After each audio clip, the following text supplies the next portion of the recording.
কেমন আছেন সবাই? আশা করি সবাই ভালো আছেন। আজকে আমরা দেখব কিভাবে ভিভো মোবাইলে ইন্টারনেট স্পিড মিটার ইনেবল করে। প্রথমে আমাদের সেটিংসে যেতে হবে।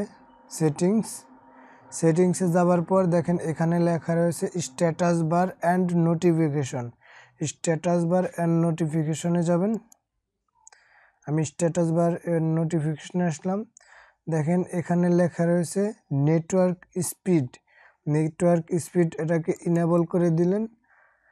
দেখেন নেটওয়ার্ক স্পিড ইনেবল করে দিয়েছি আমি, স্পিড মিটার ইনেবল হয়ে গেছে। এই ছিল আজকের ভিডিও। যদি আমাদের ভিডিও ভালো লেগে থাকে তাহলে একটা লাইক দিবেন, কমেন্ট করে আপনার মতামত জানাবেন এবং পরবর্তী ভিডিওর জন্য আমাদের সাথেই থাকবেন। ধন্যবাদ।